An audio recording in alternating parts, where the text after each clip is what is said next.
Welcome to the Women's Motorsports Network podcast, the show that puts the spotlight on the incredible women who fuel the world of motorsports. From drivers to crew members, engineers to fans, and everyone in between, we're here to celebrate the trailblazers, dreamers, and doers shaping the sport we love. Each episode, we share inspiring stories of females of all ages from every corner of the motorsports universe, past, present, and future. It's a journey through the seasons of life filled with heartfelt moments, laughter, and a whole lot of horsepower. So, whether you're a lifelong fan, a racer yourself, or simply curious about the extraordinary women behind the wheel, settle in, relax, and enjoy a fun and uplifting ride with us. This is the Women's Motorsports Network podcast, connecting and celebrating women in motorsports, one story at a time. Let's hit the track.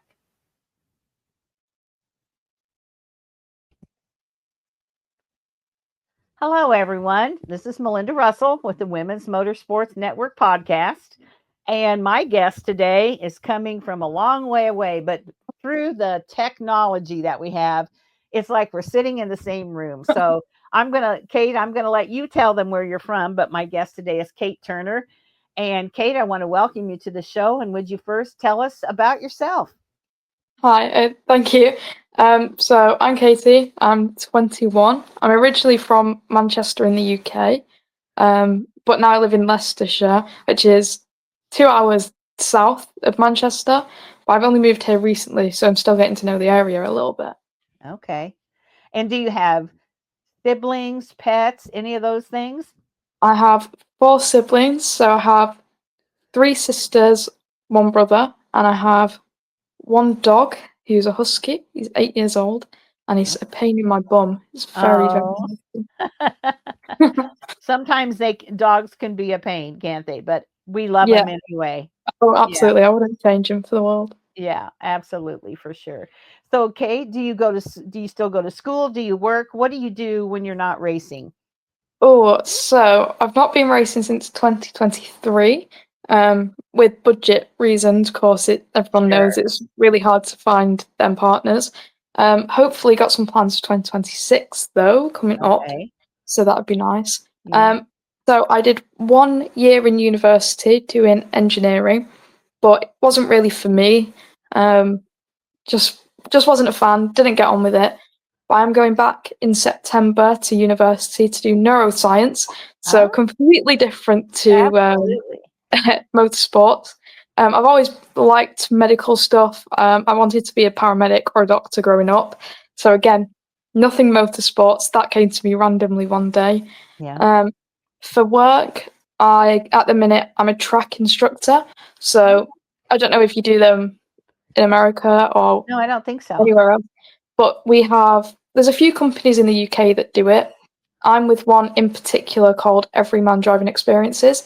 So it's a fleet of 300 cars. So it ranges from Ferraris, McLarens, Lamborghinis, Porsches, Aston Martins, and we coach people around tracks. So we do Brands Hatch, Donington Park. We did Goodwood for a few years. But of course, hiring out a track is very expensive. It's about 20 to 25 grand. So Yeah. it's trying to find that balance. But we do other tracks as well, airfields. So I could be with somebody I don't know who's been driving for either 40 years or 4 days.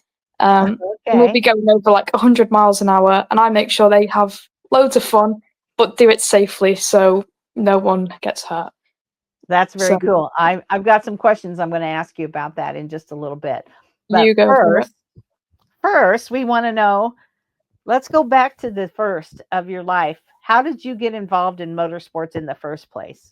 So it's quite a weird one. It's not your normal route into motorsports.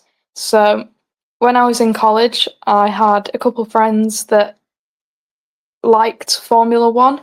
My stepdad watched it every now and then. I didn't really know much about it, and they kind of got me into watching racing. I was 17, 18 at this point, so it was a couple of years ago. And then when I started to get into it, I really, really got into it. I became obsessed. Then I started getting into British touring cars, the GT Cup, literally anything that involved an engine and 4 wheels. And then I thought, I'm actually really jealous. I want to do this. I thought, I don't want to do what I'm doing now, because when I was in college, I did forensic science. I thought, I don't want to do this. I thought, I want to be in a car. I want to race cars. So I passed my driving test, and then my driving instructor was always telling me that I was driving a bit too fast. Oh. So, which is quite typical, really. And I found this company online that did like track days just specifically for women. They helped you get your like race license, do a bit of coaching. They're not around anymore. They were called Formula Woman, but they now have moved to Racing Women. I don't really do anything with them anymore. We lost contact. But they really, really helped me, like getting into the car, onto the track scene, getting my license. And then from then, I went to Sweden, did a season over there in electric minis, which leads me to today. But yeah, I literally just woke up one morning. And I thought, I want to drive a race car, and it went from there. So That's not your normal story that I hear, no, but no, it's a it's not. really cool one. It's a really Yeah, cool one for sure. Yeah. it is. Yeah. Yeah. What do you love most about the racing part? I like the thrill of it and like the freedom of it as well. Like you can't just go whatever speed you like on a normal road. I mean, you can, but there's a lot of consequences to it. Mhm. So I like the thrill of it, the freedom of it. I like how nice everybody is on a race weekend. Like nobody had a bad word to say about anyone, whether you did really good on the weekend, whether you did very bad on the weekend. No one put you down. Everyone really helped you out. That was really nice. You don't really get that in any other sport, to be honest. So it was really nice. Not in any other sports or daily life. Yeah, Everybody's our daily life. Yeah, I mean, motorsports is just so different. The yeah, mindset and yeah. it's a It's like being a family. completely different world. Yeah, It's it really really different. it really is. So I understand the financial part of it. It's very difficult, but now you're looking to maybe get back into it. So Yeah. how have you overcome, like, are you finding some sponsors to help, or have you what are you going to do to be able to make sure you can drive a car? I will do literally anything, anything I can. So at the minute, I'm currently speaking to some companies. I won't name drop them just in No, case don't they don't no. like it. But a lot of it is done with the help of my uncle. So he's a lorry driver. So he knows a lot of contacts, people in like the logistics world, and they tend to sponsor motorsports. You've got like DHL, places like that. Okay. So he's helping me out. He knows some people in that world, and they recently came to him and asked if I'm still driving, if I still need any sponsorship, basically. And I was like, yes, oh my god, yes, yes, yes. Like, please get back in contact with me. That would be great.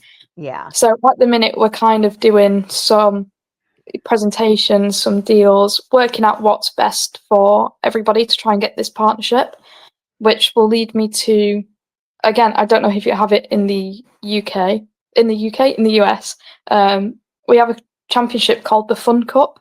So it's like an endurance racing one. So you can get up to, I want to say, 6 hours of seat time over the weekend. And it's also I would say, cheapest championship you can do over here. So it's £24,500, which is a lot cheaper to any other championship out there. So I think if I start low over here, get myself back into it, work my way up, is probably how I would do it. But that's what I'm aiming for this month. Okay. I think I would aim my top goal. It's not as high as everyone else. They want to be, F1 touring cars. I'd probably go for minis again. But Okay. minis over here are very expensive. They're about £150,000 to do with a team. So it's quite expensive. So I want to work my way up to that, I think.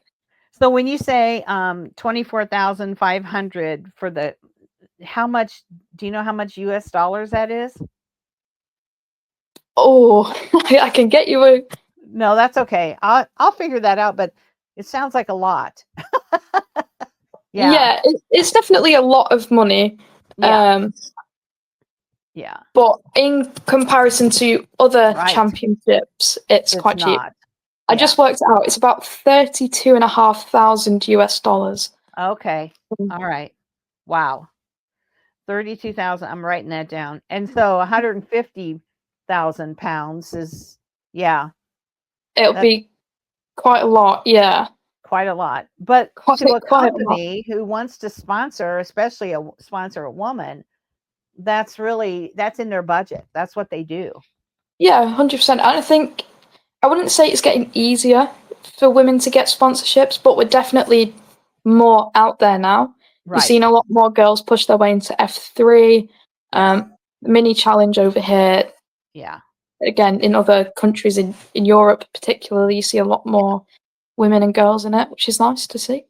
Well, and it's not the unusual anymore, but Yeah, it's exactly. still a small enough demographic that it's enticing to companies because it's not just another guy. No offense, guys. No offense to the No, guys, no thanks. but it's not just another guy in a car with Yeah, 100 other guys in cars. It's a woman in a car with 10 other women or yeah, whatever. exactly. And so they do get a lot more attention because of that, because it is more of the unusual for sure. So Yeah, what are you looking forward to the most to getting back on the racetrack? I know you said you love the speed in that, but what yeah. else? The competition, the atmosphere of Mhm. seeing everybody. I remember in particular we went to the Nürburgring. That was probably my favourite race weekend. Yeah. It was crazy. I signed my first ever autograph there. That Oh, was that's cool. insane. Yeah, I had to film the moment to send it to my mum because I was like, "Mum, you'll never guess what's just happened. This is Yeah. crazy." Yeah, the atmosphere in particular, I think, seeing everybody, getting advice from everybody, Mhm. meeting loads and loads of different people. Um, I think I just like it all. It's It's different. I don't know if you've not been in a paddock, you don't know the feeling. It's right. completely different feeling that you get. It's not like happy or joyous or sad. It's completely different. I don't know how to explain it. I don't really either. It's the roar of the engines, it's the smells of the Yeah, gas, and it's even looking at a team and they're all dressed the same. yeah. It's not It's it's not. like, Yeah, yeah, and if you can't get somebody to the racetrack, you can't explain it to them. yeah. But Exactly. we know that if we get someone to the track, especially if you could get them into the paddock, they're going to be race fans for life. Oh, 100%. Yeah. Mhm. It happened very quickly for me. Yeah, it Yeah. was that. It was just that one day at the track, and I was like, "This is it. I Yeah. like this. This is what I want to do now." It just took that one day, and that was it. When you know, you Yeah, know. exactly. Yeah, Yeah. So tell me about the car. Like what kind of car is it? I'm not familiar. You're going to have to teach me now. So let's say that in 2026 you're going to be driving. yes. What's the car going to be like? So it almost. I can't describe the look of it. So it's a single seater, but it doesn't look like an F1 car. It almost looks like a Volkswagen Beetle on steroids. Okay. It's big. It's loud. It's got a 1.8 litre Audi Volkswagen engine in it, petrol. I think it was pushing just over 150 brake horsepower, so not the fastest thing in the world. But I've watched them live, and it was probably the most exciting racing I've ever watched in my life. Yeah. It was very close, not like Formula One where you get one person 20 seconds ahead and you get one person 1 minute behind. Everyone's together in a pack, and they're wheel to wheel, right up against each other. It looked really fun. I've got a friend who will be going there in 2026 as well. So I'm kind of aiming to go into it together, Mhm. but we'll have to see. Yeah. I'm very hopeful. I'm manifesting it. Very hopeful that we'll do Yes. it. And It's that's what looking promising. that's what you have to do. I had a friend who came up with this quote, and he always said, "The story in your mind becomes the story of your life." And Exactly. at the time, it was a completely different kind of company. It was a greeting card and gifting company, which I'm still a part of. It's called, it was called Send Out Cards. Now it's called Promptings. I'm still involved with it. And he's so right. And it's what you manifest in your mind to Yeah. be true. And so, so true. I think if you want it enough, you'll do anything to go and get it, and then it'll Yeah. work. You've worked so hard to get it, Mm-hmm. it won't fail. So I'm hoping that the work I've done in the past year or so, it leads me to another race season next year. Oh, I hope so too. So, when you first said, okay, I don't want to do this, I want to be a race car driver, what did your family say? So I didn't really tell them I was going. I just kind of went one day and then they rang and said, "Where are you?" I was like, "Oh, I'm in Sweden." And they're like, "What are you doing there?" I was like, "Oh, driving a race car." It kind of went from there. And then I said to them, "I don't want to do this anymore. I want to do that." And they were like, "Oh, well, you just make your mind up." I was like, I don't know, because they're all really into football. They're very big football fans. And I was completely different. Never understood it. Don't understand it. Doesn't matter how many times they explain it to me, I don't get it. Yeah. But racing, I was like, I like that. So I Mm-hmm. just said, I don't want to do it anymore. And then I switched to motorsport engineering. That was my chosen degree at the time. But like I said, Yeah. I didn't really like it that much because I don't know, as much as I admire race engineers, and mine really did help me out when I was racing. Um, I'm not built for that. I don't think I can do it. The Well, driving part, it's if you want to be behind the scenes with the yeah, car, or if you want to be the driver or a crew member yeah, out really in it, yeah. and I want to be the in the action. I want to right. be there on the track. Yeah, that's two completely different kind of not even it's two completely different kind of character, and not Yeah, character, but some people want to be behind the scenes and some people want to be out front, and that it takes all of that to make yeah, it of work. course it does. Yeah. And so it's good that you found out that you want to be the driver. I love Yeah, that part. yeah.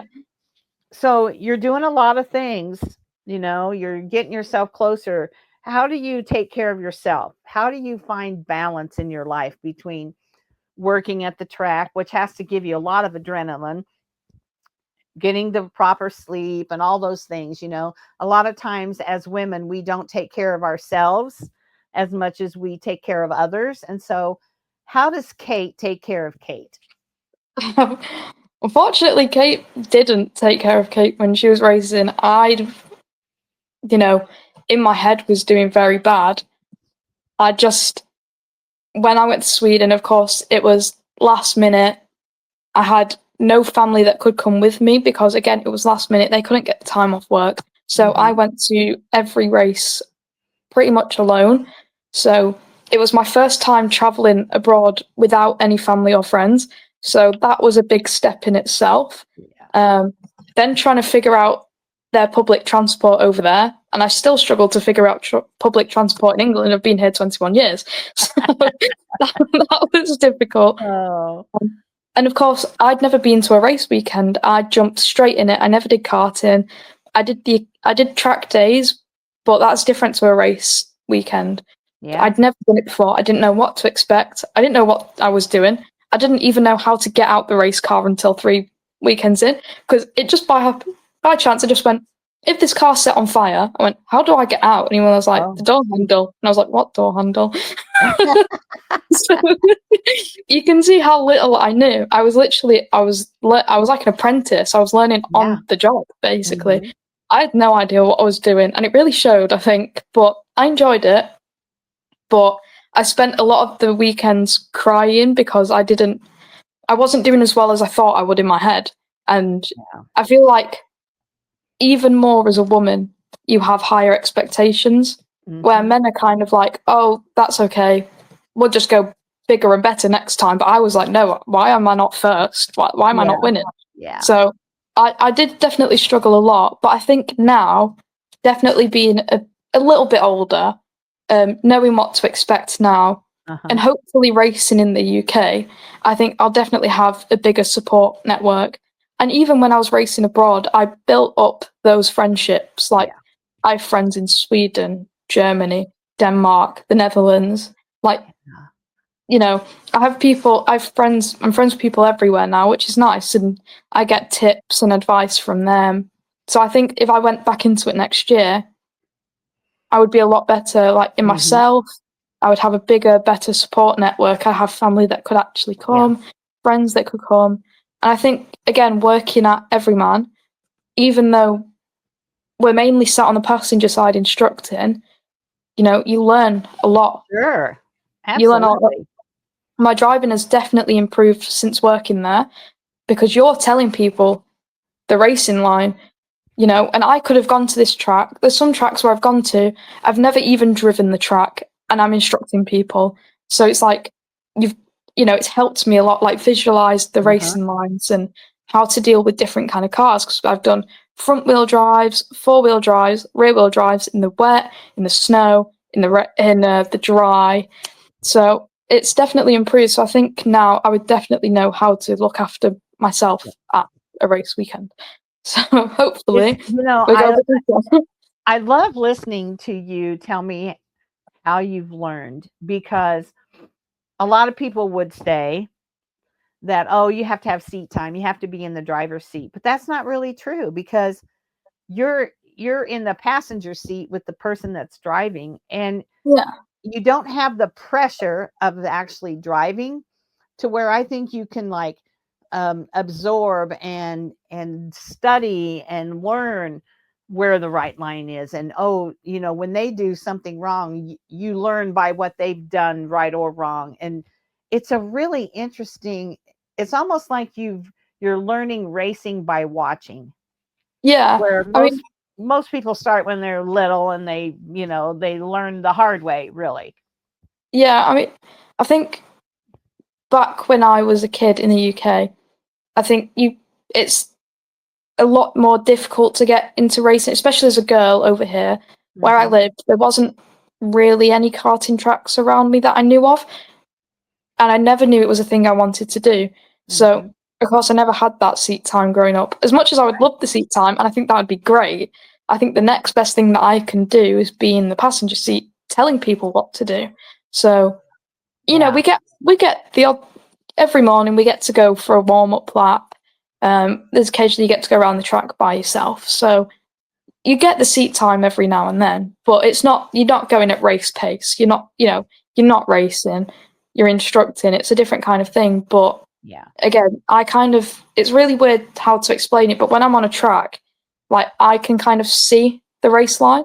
Hmm. So it's almost like when you're playing like a racing game and you've got the line on to help. That's kind of almost how I see the track now because I do it so often. It's almost like 7 days a week. For example, tomorrow I'm going down to Exeter, which is a 4.5 hour drive, which I don't think it's that long in the US because it's so massive that it takes ages to get anywhere. But for the UK, I'm going from like the middle of the country to the very bottom of the country. Oh, yeah. And I'm instructing there. So I get to do it in cool cars. My all-time dream car is a Nissan GTR, and that's a car I'm getting a lot of time in at the minute. So, I can't complain. No. I'm always happy about that. As a kid, I never thought I'd be able to be in a Ferrari, let alone drive one, and now I can just take my pick of, cars I want to go in. So it's nice. It's So kind of a it's kind of a dream job, isn't it, really? it can be, yeah. Obviously, like any job, it's got its ups and downs. Sure. It can definitely be scary at times. I've got to say, you get the person in that thinks they're like Michael Schumacher and thinks they're the best driver ever, when in Yeah. reality, it's not. They've only ever done road driving, and as anyone who's driven on a track before knows, it's very different. Yeah. Um, I've had people stop on track where there's been lines thinking that we're at a junction. And I'm like, no, no, no, we've got to go. We cannot stop. Keep going. But they're like, there's cars. I'm like, no, they're not coming at us. Go. So it can be very stressful at times. I've got to know where every other car is on track. I've got to anticipate what the customer's going to do. I've got to anticipate what the customer behind or in front of me is going to do. I've had cars stop dead in front of me, and the customer's not really realised. Luckily, we have a brake pedal on our side for Oh, emergencies. I wondered, yeah. It's rare we have to use them, but you get the odd one that does really want to kill you. So, but again, Oh, you, you learn a lot from those kind of people, because it's like they will push the car beyond their limits, and I've got to be able to control it from the passenger side. So if I can control it from the passenger side, I can control it from the driver's side. So Yeah, it that's definitely right. helps a lot more. Like if I was to get in a car now, I can see my driving has improved Oh, massively from 2023 to now. I'll So, bet. What's the scariest thing that's happened? so I was at Brands Hatch. I was in a BMW i8. And that car, when the battery's fully charged, it's a four-wheel drive. When the battery's not charged, it's a rear-wheel drive. And it just so happened we'd used up all our battery, so we were on a rear-wheel drive. It was raining, and the car didn't like going in a straight line. Even at 15 miles per hour, it was trying to kick the back end out. And this customer did not want to use his brake pedal. It doesn't matter, you know, if I was yelling at him at one point, like, you have to brake, because I know and I've seen at Brands Hatch, when it goes wrong, it goes wrong. You don't just have a little spin, you roll the car 10 times and you're in a barrier. Like, it's not the place you want to have an accident at. It's not fun. I tried to explain to the customer, I've crashed. I've been in a concrete wall. It hurts. I don't want to do it again. And I promise you don't want to do it either. Right. And he just would not brake. And it got to the point where we were behind a Lamborghini Gallardo. And we were getting very, very close. And we have a very strict overtaking rule where it's done by indicators and it's done by the instructors. So it's always, always safe. He completely ignored this, but it got to the point where his accelerator was overriding my brake.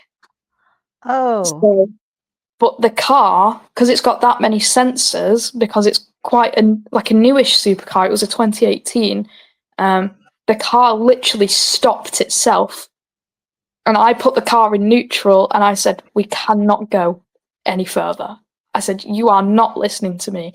Mm-hmm. And I don't like to shout at people. I'm not a horrible person, but this man was going to kill the both of us. Yeah. Doesn't matter what I said to him, he would not listen. And that has got to be probably the scariest moment I've ever had, because I thought, we're going to hit somebody, we're going to injure someone else, we're going to injure ourselves, or we are going to completely wreck this car that has done nothing to us. It's been nothing but nice to us, this car. So that was definitely the scariest moment I've had. So you don't have a wheel. You don't have a wheel. You just have a brake. Yeah. I would have put my hands around his neck. It was difficult not to, I've got to say. What it makes you wonder, did he think he knew more because he had driven a race car before, because you were a woman and he wasn't going to listen to a pretty young thing tell him how to drive? Yeah. All those things put together, he should have never, that car needed to go back to the garage and he needed to get out, because that's taking advantage of a situation that, he should not even be in control of. So that had to be just the worst. Yeah. But I would guess that most of the time you have a lot of fun with those customers. Oh, 100%. Yeah, I did one at a military barracks a couple of weeks ago, and every single customer, I think I enjoyed it more than they did, and they were really enjoying it. We're in a Nissan GTR. It was modded, so I think it was running about 700 brake horsepower. It was very quick. It was nice. But yeah, like you said, I think a lot of the issue of most of the time is I'm a woman. I had one last year, and it just so happened to be International Women's Day. So it was quite a coincidence. And I was introduced to the customer, and he went, "Oh, it's a woman." And I thought, I said to him, on International Women's Day as well. So for his session, I drove him around the track to show him the different braking points, accelerating points, your apexes, everything he needed to know where it went. Anyway, he got in this car. We were in a Ferrari F430 at this point. So he got in the car, And I was trying to tell him how to turn it on, because in a Ferrari, you twist the key and then you've got to hold down a button to turn the car on. He went, I don't need you to tell me how to turn the car on. And when I tell you, we sat there for 25 minutes, this man trying to figure out how to turn this car on. And I just said to him, I said, if you look to the right, there's a key. Try twist that. And of course, it started up. And with my brake pedal, I just so slightly kept it on, so the car was running a bit slower. And he went, oh, this is a bit slower than I expected. And I said, oh, people that can drive normally get this quite quick. And I've never seen a man's ego shatter so much. And I thoroughly enjoyed it, because it's just like, Yeah. you had no reason to say that to me. You don't know my experience. You don't know what I can do in a car. So you had no reason to tell me that. So it's like, you ruin my day and I'll ruin your day just as much. Hey, I love your attitude. I absolutely love your attitude. You're going to be fun and you're going to help them as much as you can. But if they mess with you, Oh okay, yeah, I can mess back, right? yeah. I won't have it. Yeah. Oh Yeah, my gosh. That is so fun. So fun. So next year, you're going to be in a car. I just know you are. I'm going to yeah. manifest it with you. Thank you. Um, what what is the thing that will be the most, like, you're going to run in a cup series, it sounds like. Yeah. You travel to all different tracks, you meet all different kinds of people. What is the one thing that you're going to take away from your life driving, being part of motorsports, that you would never have experienced had it not been for motorsports? Um,